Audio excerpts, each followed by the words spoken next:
It's the third straight month the cost of food has outpaced the overall inflation rate. Welcome back to the show. Normally I do my rapid fire in 12 minutes, but we have way too many news items to cover today. So this is going to be a longer video. I'm telling you in advance, but you will not be disappointed. There is a lot of news to cover today. Let's go.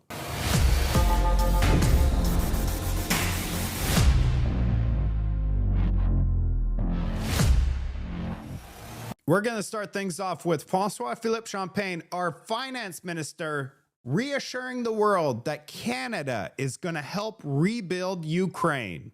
Recommitting to support Ukraine. We're going to hold Russia to account. And we're also going to talk about what we're going to be doing in terms of reconstruction. You know, the discussion we had at the international level, there's a moral imperative for all of us to support our Ukrainian friend in reconstruction. They fought for democracy, not only for them, but for the world. And we're going to stand shoulder to shoulder with our Ukrainian friend to make sure that we bring an end to this conflict, but at the same time that we look forward in reconstruction.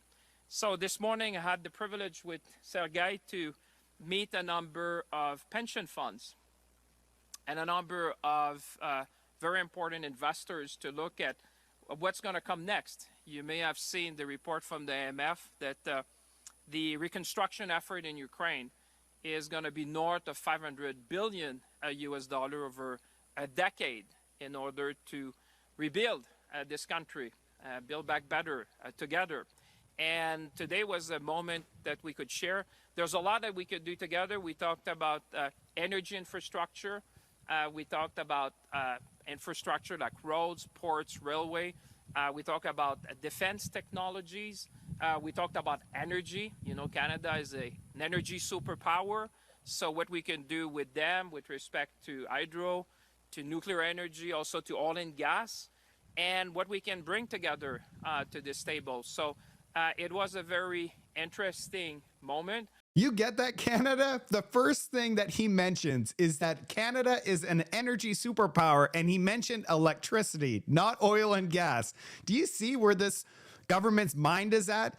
And $500 billion over a decade to rebuild Ukraine. How much of that money is going to come from Canada? I don't know, but it is a lot of money. Now let's take a look at CBC on how to solve Canada's housing crisis.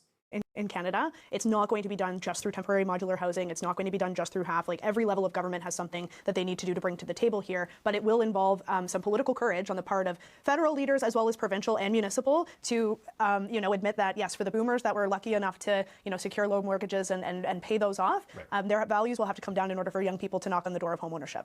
Michelle. Well, I think you can walk and chew gum at the same time, and it is going to be a balance. But you're not going to solve a housing crisis by pulling out all the equity from people who have invested and have worked hard. I think that what Mr. Carney is talking about is very much in terms of putting more money in people's pockets, giving them more power to actually spend, and actually increasing wages. That's what we've seen in terms of the productivity gap between here and even in the United States for so long. Our wages are not increasing with in any way in relation to how our housing prices have increased, and we have to bring that kind of back into some kind of a more equal balance. So right, yes, there are absolutely things that can be done, including like bringing down DCCs and things like that to bring down housing costs. There's a ridiculous amount of overlap and duplication that Kate is right is going to require every single level of government. But I think that we actually want people and young people to actually make more money so that they can afford it without them having to, in the end, then have to take care of the seniors who can't afford to live their lives if their equity. That's a great endorsement for powerful paychecks, Michelle. That's like the exact philosophy that Pierre Poilievre talked about during the campaign, giving people more money in their pockets. That's exactly what the Prime Minister is talking about. The Prime Minister is talking about getting people to increased incomes and to building more in terms of Canada. And when it comes to housing, there's something that CBC did not mention. The reason that we have a housing crisis, not all of the reason, but one of the main reasons is we brought in 6 million people into Canada, and we only delivered between 200 and 250,000 homes per year. The math ain't mathing. If you want to tackle housing, first of all, you have to tackle demand. So you have to reduce the amount of people that come into Canada, and you also have to build more homes. You have to do both in order to solve the housing crisis. Our next breaking story is Donald Trump has announced the Golden Dome. Defense spending won't be an issue for G7 finance ministers, but it could be when U.S. President Trump comes here next month for the G7 Leaders Summit. Now the Prime Minister's office is confirming Canada is in talks to take part in a missile defense system that Trump calls the Golden Dome. There's no indication of what that could cost Ottawa. But as Katie Simpson tells us, the final price tag for Trump's pet project could shoot into the stratosphere. Consider Israel's Iron Dome system, the one used to fight off rocket and mortar attacks. Now imagine the technology is improved, its power, scope, and capabilities greatly expanded. U.S. President Donald Trump says that's his vision for the Golden Dome missile defense system. Once fully constructed, the Golden Dome will be capable of intercepting missiles even if they are launched from other sides of the world and even if they are launched from space. Trump says it will cost $175 billion and should be operational in less than 4 years by the end of his term. He claims it will protect the U.S. relying on state-of-the-art technology, including satellites, to shoot down threats by land, sea, and space. Canada has called us and they want to be a part of it, so we'll be talking to them. They want to have protection also. They'll pay their fair share. Canada's former defense minister Bill Blair had previously suggested Ottawa is interested in participating. Trump has ramped up pressure on Canada to increase its defense spending and find ways to better contribute to continental security. For example, cruise missile defense, right? So cruise missiles may be coming at you from different trajectories. I'm sure the United States would love to cooperate with Canada on defending against that. What Ottawa can actually do and what it may be willing to do still remains unclear.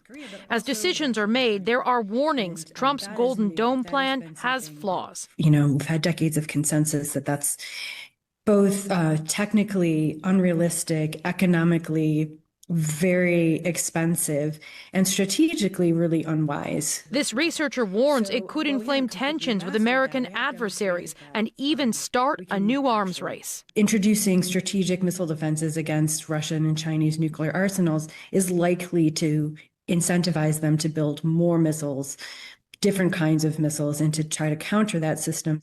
There have been advancements in technology, but experts tell me what Trump wants doesn't quite exist yet. His time and cost estimates are extremely low. The price tag could actually run north of $500 billion, something Canadians should be aware of since he repeatedly said he'd work with Canada on the cost. Isn't it interesting that the moment the election is over, all of a sudden elbows are down, and CBC, instead of reporting that we're forming this massive relationship and spending all this money with the United States, they're just talking about the cost of the thing. Yes, it's alarming. $500 billion is how far this thing could go. It's going to be interesting to see what Canada does next. Our next story is Canada Post. They're going on strike, and they have come up with a Santa Claus wish list posted here on X from 401 Desarpanch. Check out what they're looking for. Their demands. These are some of the demands that they're looking for. A 19% pay wage increase over the next 4 years. That seems somewhat reasonable. But some of these other ones, like 10 paid medical leave days on top of the 7 personal days. And then fertility treatment benefits. I don't even know what that is. Do you guys know what that is? Leave a comment. Next one is paid meals for shifts over 5 hours. Are you kidding me? That one seems a little bit much, don't you think? Or what about limit surveillance for productivity? Nobody knows where you are, but it doesn't matter. They want no surveillance on productivity. And as well as 88% of wages if injured at work. Well, that one seems actually quite reasonable. Vision benefits, that's okay. Increase in health specialist benefits. I don't see anything wrong with that one. Protection against technology. That one sounds reasonable. No contracting work out. I'm not too sure what that is. Snow tires for rural mail carriers. That one sounds quite reasonable. There should be snow tires on all of these trucks. 8-hour routes. I'm not too sure. I guess there's some routes that are shorter, Benefits for temporary employees. Eliminate separate sort from mail delivery. I don't know, Canada. What do you think about these demands? There's a few of them there that I'm scratching my head. I want to show you guys some data about Canada Post. They've been hemorrhaging money since 2018. And check out, in 2023, they lost almost $1 billion. Do you think they should get all of those wonderful Christmas wish lists? And the front page of the Globe and Mail today said, Canada is entering a recession. No, we're already in a recession, and we'll be soon. We're going to lose another 100,000 jobs. We've already lost 70,000 jobs, so 100,000 more jobs. And where is our wonderful government right now? That's right. That's what our parliament building looks like right now. They have not been in that parliament building since the beginning of this year on January 6th. Remember that day? And to be honest with you, since October 2nd, they were inside this building, but we had the green slush funds that never came out. They asked for them. So basically, they have not been working in the Parliament building since October 2nd, 9 months ago. With the government closed for 9 months, you would think that they would be eager to get back into the Parliament building after the throne speech. But right after, there's like 3 weeks of in the Parliament, and then they're off for almost 3 months. Check this news press conference. Well, I think, when you look at the moment we're in, and we've had to endure over the last few months, we've been closed.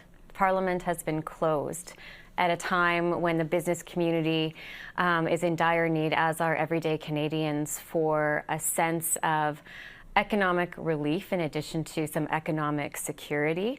So I think it's upon us now that we're past the prorogation period, we're past our election, to really meet the moment and come out strong, hit the ground running with a plan of action. I think I hear so much, as I'm sure you do, Carol, are we going to meet this moment? Or are we going to now kind of fall back into an old familiar stance, which for us as Canadians might be, some complacency or not being as bold or keeping that fire lit under ourselves that I think the current external threats really facilitated. And this is just a reminder that the average Canadian works until June 13th. See the red part? That's all goes to the federal government in taxes. And the blue part is what you get to keep. So when they go back to work for those 3 weeks in June, you have officially reached your quota for your taxes. And then they go on summer holidays and you finally start earning money. What is completely frustrating is that we could have elected a government that said there's no summer holiday this year until we make life more affordable for you. Some good news and bad news. The good news is Canadians can elect a government that will bring change. The bad news for the politicians is your summer vacation is canceled. We are going to keep Parliament open all summer long to pass 3 laws to bring change. 1, the Affordability for a Change Act. 2, the Safe Streets for a Change Act. And 3, the Bring Home Our Jobs for a Change Act. And until these laws are passed, Parliament will not shut down for summer vacation. We need change. Change can't wait, but the politicians' vacations will have to wait. And get this, Canadians elected the Liberal government back in office. They're the ones that created the record high inflation. Yeah, they were in charge when the inflation happened. So for Canadians to think that they're also going to be the government that's going to help them out and reduce inflation, well, we just got CBC coming out today saying food prices are exploding across Canada. Conveniently, they didn't report on any of this while there was an election or before the election, because if you listen closely to the report, they said It's been going up for 3 consecutive months, but we finally hear from them today. Canadians are still feeling the pinch at the grocery store. Food costs remain stubbornly high, despite what we were telling you yesterday morning that overall inflation is coming down year over year. It's the 3rd straight month the cost of food has outpaced the overall inflation rate. And this morning, Nisha Patel takes a closer look at why. After a substantial drop in the price of gas, driven by the end of the consumer carbon tax and falling oil prices, overall inflation is trending down, cooling to just 1.7% in April. But while energy costs have dropped, other expenses have spiked. Restaurant meals, home rents, a large increase month over month in travel tour prices. And just when it seemed like food inflation was under control, price pressures at grocery stores are heating up. Bread has gone up like way up in prices, like meat, chicken. I never used to care about budgeting food, but now it's like, yeah, it's essential. Or if you see a sale, you kind of stock up and sort of hope that it lasts and is shelf stable. Fresh vegetables cost nearly 4% more. Tea and coffee rose 13%. The price of fresh and frozen beef jumped about 16%. A weaker Canadian dollar in April, could have been part of that. You also did have some tariffs imposed on fresh fruits and vegetables from the United States. For beef prices, the story is slightly different. Droughts in North America have reduced cattle herds, leading to smaller supplies. A fact that's not only increasing prices at the dinner table, but at restaurant tables too. Our cost of goods in general, not just for beef, but for paper products, for oils and everything, they continue to rise. David Neinstein says meat is the main attraction at his Toronto smokehouse. He says his costs have spiked 30% over the past 5 years. Like many other small business owners, he's unable to swallow those rising prices. We've had to transfer that cost over to the consumer. We just can't afford, or we take it off the menu because we can't afford to sell it at a reasonable rate. That report by Nisha Patel, and we'll of course be watching how the rising food prices will affect the Bank of Canada interest rate decision. The next announcement scheduled for June the 4th. Yeah, when they look at all of this food price inflation, that's going to put them in a tough position. Even though our inflation rate is at 1.7%, food inflation is 3.8%. So do they cut or do they increase interest rates to push the food inflation down? We're going to find out. Who remembers Stephen Guilbeault say that world oil demand will peak and max out in 3 or 4 years maximum, and Canada's already probably peaked. He also said that we don't need any more pipelines because we're not even at 100% capacity with TMX. It's only at 40%. Let's see. Premier Smith is saying that you're anti-pipeline still. What do you say in response to her concerns just broadly about the cabinet? And how do you deal with national unity? How do you address that right now? So on pipelines, people should remember that we bought a pipeline, Trans Mountain, and that is only used right now about 40% capacity. So I think before we start talking about building an entire new pipeline, maybe we should maximize the use of existing infrastructure. And the Canadian Energy Regulator, as well as the International Energy Agency, are telling us that probably by 2028, 2029, demand for oil will peak globally, and it will also peak in Canada. So as far as I know, there are no investors right now. There are no companies that are saying that they want to build an east-west pipeline. And as you know, these things are built by companies, not governments. Are you against the construction of pipelines in Canada? What I'm saying is that we already have an infrastructure in place that's not even at 50% capacity. So before we think about building new infrastructure, we should maximize the use of what already exists. And as I said to your colleague, the Canadian Energy Agency and the International Energy Agency. Yes, but the Prime Minister is saying, well, let's build pipelines, and you're pushing the brake on that. Well, what I'm saying is that the International and Canadian Energy Agencies are saying that demand for oil will peak by 2028, 2029, and there's no developer who's We got some new data about the Trans Mountain Pipeline. So 20 tankers, RBC says, is 80% utilization. In reality, 28 tankers left Burnaby Terminal in April.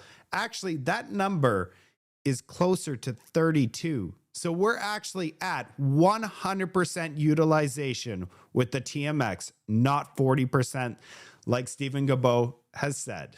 So what it looks like is Stephen Guilbeault was looking at February with 17, but currently 28. And check out this chart. It shows here April 2025 estimate tanker shipments from Westridge by destination. Shows 32 shipments total, 13.9 million barrels in the month of April. That is 100%. Yeah, and here are the headlines. National Post says, following most consequential election, Carney takes extended summer vacation. If Carney was serious about cleaning up Trudeau's mess and confronting threat posed by Donald Trump, he would keep Parliament open. What do you think, Canada? Should they keep Parliament open over the summer and get to work? Bonus content. Donald Trump invited the South African president to the Oval Office. And this is not the South African president, but that's his reaction after Donald Trump played the 6-minute video of what's going on in his country, because the South African president was like, none of that's happening in our country. And Donald Trump's like, no, I got proof, and made him watch the video. Let's see this press release.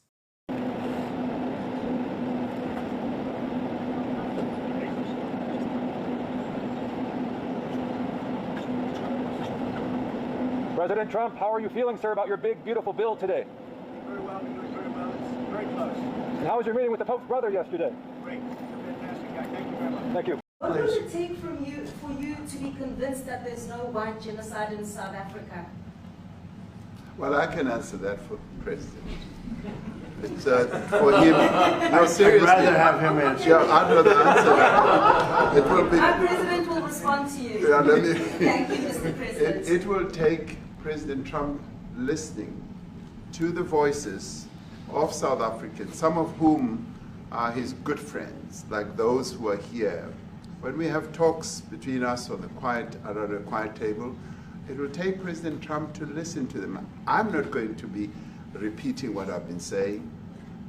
I would say if there was Afrikaner farmer genocide, I can bet you these three gentlemen would not be here, including my Minister of Agriculture. He would not be with me. So it'll take him, President Trump, listening to their stories, to their perspective. That is the answer to your question. But, Mr. President, I must say that we have, we have thousands of stories talking about it. Sure. And we have documentaries, we have news stories, and that. Is Natalie here, somebody here to turn that? I could show you a couple of things, and it has to be responded to. Yeah, sure. Let me see the articles, please, if you would, and turn the lights down. Turn the lights down, and just put this on. It's right behind you, Johan. There's nothing this parliament can do. With or without you, people are going to occupy land. We require no permission from you, from the president, from no one. We don't care. We can do whatever you want to do. Who are you to tell us whether we can occupy land or not? We are going to occupy land. Yeah. South Africa occupy land. That's who we are. Whatever we want to do, what can we?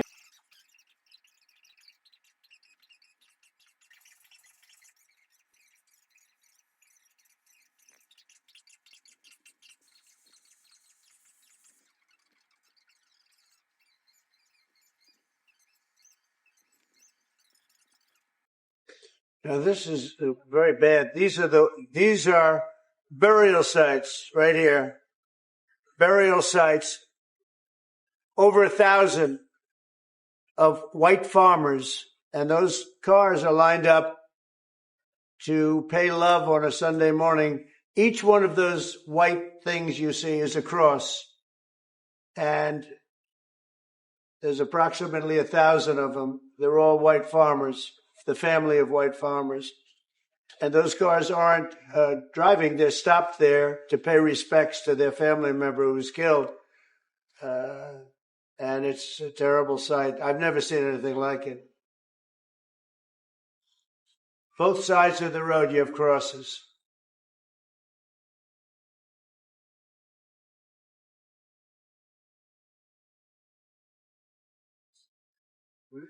Those people were all killed. Have they told you where that is, Mr. President? No. No. I'd like to know where that is, because this I've never seen. But okay. I mean, it's in South Africa. That's where. We'll need to find out. If you made it to the end of this video, you are absolutely awesome. My rapid fire, I try to keep within 12 minutes, but there was way too many news headlines to cover today. If you like my reports, let me know in the comment section. It helps the algorithm, as well as like, share with others. I'll see you on the next report.